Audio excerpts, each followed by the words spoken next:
para o doutor Antônio Cláudio Macedo da Silva, que é juiz federal da primeira região. Por 3 minutos, peço que observe o tempo e eu lhe agradeço a sua vinda aqui ao Senado Federal. Paz e bem, eu que agradeço a Vossa Excelência, senador Eduardo Girão, e a primeira coisa que eu peço é: não esqueçamos da lava-toga. Eu estou sendo hoje perseguido com um processo aberto no CNJ de forma abusiva, inclusive representarei criminalmente, porque defendi publicamente a lava-toga e continuo defendendo e estou à disposição para depor nessa casa em CPI, porque sou um membro do Judiciário e sei como funciona por dentro.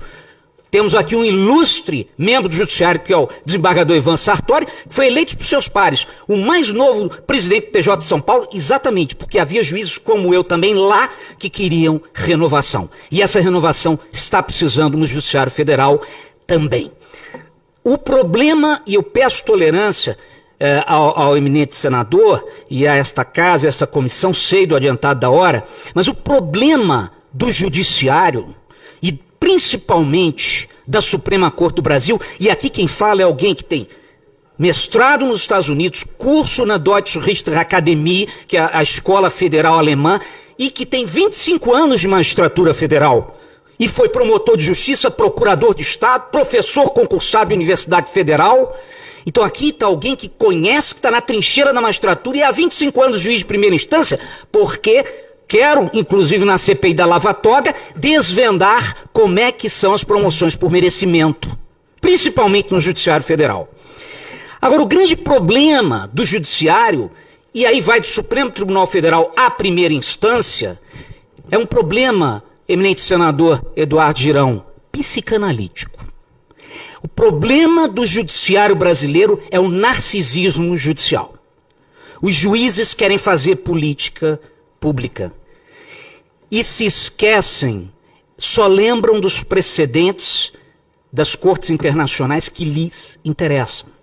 Mas há um precedente da Corte Constitucional Americana, que estabeleceu, no caso daquela petroleira Chevron, um standard chamado Chevron Standard, que diz, em resumo, para não me alongar, que quando há uma questão de política pública, deve o Judiciário ter deferência à administração pública e ao Congresso.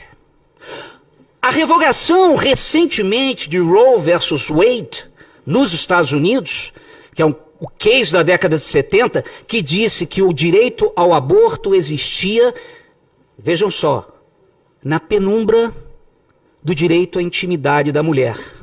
Esse foi o argumento de Roe versus Wade. O que a Suprema Corte fez agora? Ela não revogou as legislações estaduais, ela apenas disse o seguinte: olha, está devolvido ao Estado, aos estados, porque aqui é uma federação, né? O direito de cada Estado legislar de acordo com o que democraticamente seus representantes quiserem. Então, em favor do aborto ou contra. Foi isso. A Suprema Corte decidiu. Bom, há um debate grande nos Estados Unidos entre aqueles que defendem o judicial activism e aqueles que defendem o judicial restraint. Eu, em minhas decisões judiciais, sempre defendi judicial restraint. O juiz deve sempre duvidar de seus poderes. 15 segundos. Eu peço a tolerância, porque eu também quero tocar na questão da presidência da República. Eu só quero lembrar ao senhor que eu já lhe dei 1 minuto extra. Pois não. E nós temos umas perguntas a serem lidas para encerrar. Vou lhe dar mais 1 minuto. Pode ser? Gratíssimo, pode ser. E eu agradeço. Quanto à questão desse artigo, eu vou pedir vênias ao príncipe dos constitucionalistas, que é o professor Ives Gandra da Silva Martins, que eu estudei nas obras dele, e ao eminente desembargador Ivan Sartori, foi um dos grandes presidentes do TJ de São Paulo, para dizer o seguinte: a resposta é sistêmica. O sistema da Constituição diz que o presidente da República é o comandante em chefe das Forças Armadas. Se as Forças Armadas são procuradas por um poder, queixando-se de outro poder invade sua competência, elas devem consultar o presidente da República. Se o legislativo entra em choque, deve consultar o presidente da República, que é o comandante em chefe, que tomará as medidas necessárias e mínimas, porque aí tem que se ser minimalista, para a resolução do problema. Se o conflito for com o presidente da República, aí, evidentemente, se põe um grande problema. Porque o presidente é interessado, se ele for a parte conflitante nesse problema.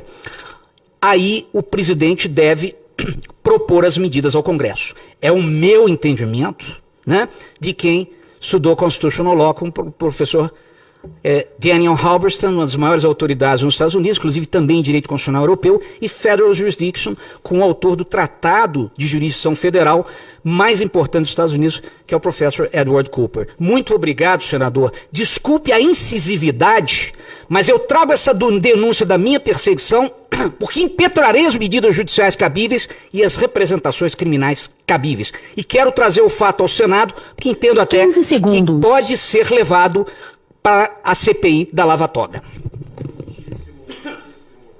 Muitíssimo obrigado pela sua participação, doutor Antônio Cláudio Macedo da Silva, juiz federal da Primeira Região. Eu já quero aqui passar a palavra, antes registrar a presença da promotora Gabriela Mansur, que está presente aqui conosco. Seja muito bem-vinda aqui ao Senado Federal.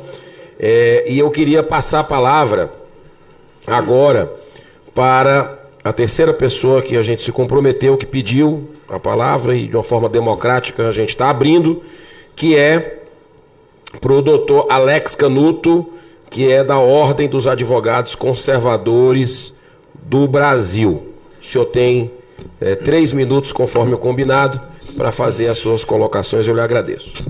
Bom, senador Girão, muito obrigado pela oportunidade. Na sua pessoa também cumprimento todos os demais debatedores aqui presentes. E muito se discutiu hoje aqui sobre a questão do ativismo judicial, né, de quando o judiciário ocupa o lugar do legislativo, legislando, ou até do poder executivo, executando políticas públicas, até como advogado gestor público, né, eu entendo isso que o senhor falou aqui. E vemos assim, sempre com o argumento da omissão. O legislativo está se omitindo em fazer tal lei. Mas o legislativo pode decidir não fazer, porque entender que a legislação atual é adequada. E esse argumento é usado para que o judiciário venha legislar no lugar do legislativo com o argumento da omissão. E a gente vê que estamos tão decadentes nesse ponto que já parece que estamos abaixo do ativismo judicial e entramos no ativismo político, onde membros do Poder Judiciário, principalmente da mais alta corte, não é que eles ocupam o lugar dos outros poderes na execução de suas atribuições, eles fazem política. Hoje, ministros da Suprema Corte ocupam o lugar dos membros da carreira diplomática ao se reunirem com embaixadores para fazer uma articulação de um gesto político a respeito do resultado das eleições. Então eles vêm ao parlamento fazer articulação que é papel dos parlamentares, dos líderes partidários. Eles vêm reunir com líderes partidários. Isso não é papel de juiz, isso é papel de político. E hoje o juiz faz papel de político.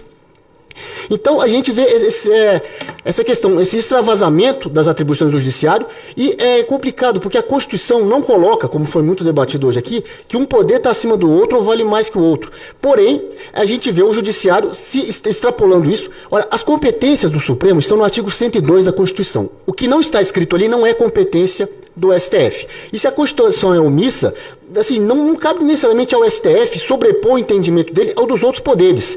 Agora, se o próprio STF entende que ele pode se sobrepor, é um entendimento apenas do STF. O outro poder pode ter um entendimento diferente sobre determinada matéria.